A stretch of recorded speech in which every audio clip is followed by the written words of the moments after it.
Sa mga nagtatanong po kung paano i-assemble yung ating A12 unit or yung lock A12 natin, ipapakita namin sa inyo yung basic installation guide po. So ito, ang pag-i-install ay i-install natin sa ating sample rack. So ito po yung tsura ng butas.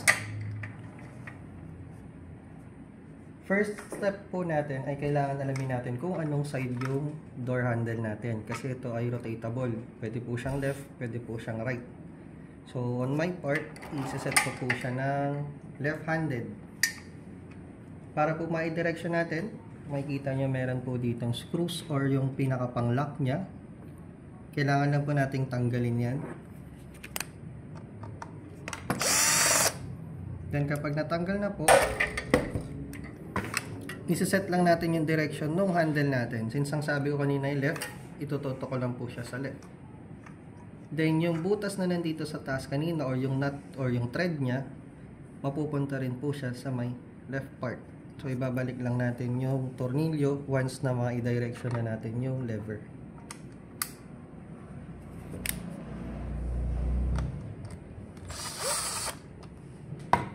So yan, naka left handle na siya.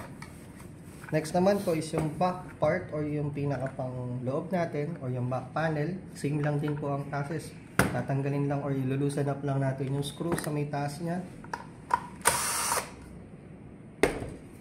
Then i-direction po natin yung handle nya kakibat nung sa may front nya. So kung yung sa akin ay nakatutok sa left, kailangan vice versa, nakatutok naman po sa right yung kabilang side para ganyan po yung tsura nya.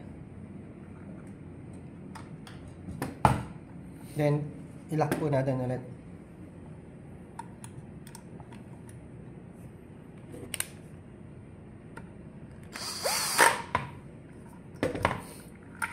Once po na makompleto na natin yung pag-direction ng handle or yung lever nya, next naman po natin is yung mga parts na kasama nya sa isang package po. So isang package po natin, meron itong kasamang mortise, meron siyang key cylinder, then may mga set of screws po na kung mapapansin nyo, pag sa standard package mahaba po siya. So kailangan natin putulan yun, depende po sa magiging thickness ng pinakapinto natin. So for me, it's a case ko, naka-substandard yung pinakakabitan ko, kaya nag-set ako or nagputol ako ng screws na ganito, kaiksi. Same with sa may square bar nya, ito po yung kinakabit sa may handle para mapagana natin yung pinaka-handle nya, square bar. Screws po para sa cylinder key. Ito naman po ay hindi naman kinakailangan ng putulan dahil sa isang package, magkasama po ito, ang screw at ang dalawang pirasong susi po. So, ito no need ng putulan. Then, meron din po itong dalawang bronze tube or yung may nut sa pinakadulo niya na kinakabit natin sa front panel. Then, last part po, meron din itong para sa deadbolt. So, ito may mga grid lines naman ito na pinuputol din natin. So, oversize po yan na marireceive ninyo sa isang package. Kinakailangan ng putulan. Gamit ng grinder po. So, i-assemble na natin ngayon yung ating A12. Sa pag-assemble po, meron po itong swing direction, no? Kung halimbawa yung pinto natin ay kung left handle, pag pinush natin from outside, ang swing niya ay pakaliwa. So kinakailangan iset natin tong ating mortise or yung cylinder body. Kasi pwede po itong i-direction or multi-directional to. Meron pong mechanism dito yan. Pull up, magpa-pop up po yung pinaka-latch. Ikot lang po natin. Depende po doon sa orientation ng pinto. Then, snap on lang. Balik lang natin. Kapag naset na po, oras na para i-assemble natin to. Assembly naman po. So, ang pinaka-importante at pinakauna sa lahat ay ang pagkakabit nitong lock body or ng mortise.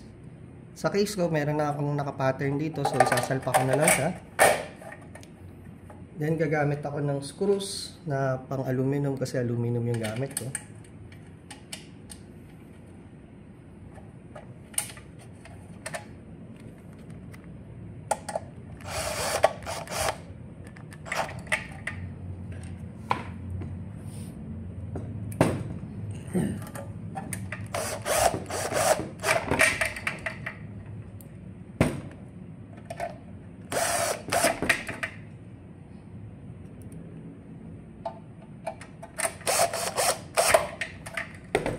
So yan, nakabit na natin yung ating mortise.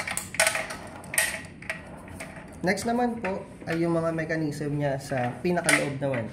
So unang-unang kinakabit natin ay yung ating cylinder key. Kasabay niya na itong screw. So left handle, ito yung front ko, left handle. Kailangan itong may butas na to ng susi ay dapat nakatutok sa labas ng pinto. So yan po siya. Ito po yung pinakapasukan ng cylinder key. So ang kinakailangan lang natin ay insert po yan dito. Then itong screw, meron po siyang katapat na may maliit na butas dito or yung screwan niya.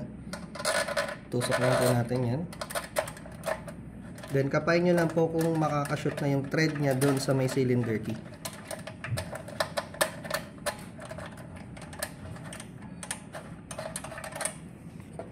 Then screw lang po natin.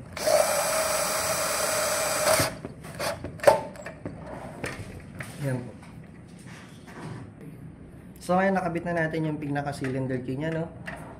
Next naman po na gagawin natin ay ikakabit natin tong square bar natin na tinatawag. Ito po yung pinaka-mechanism or part po ng isang smart lock na kung saan siya yung nagpaparotate doon sa handles natin. So ang kinakailangan natin gawin ay makita niya tong part na to, yan po yung para sa handle, nilulusot lang natin siya. So yan po siya. Kailangan sa door natin nakikita po tong dalawang ends niya. Yan.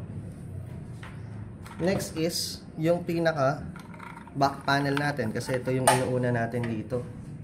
Together with doon sa may flat bar niya for the deadbolt.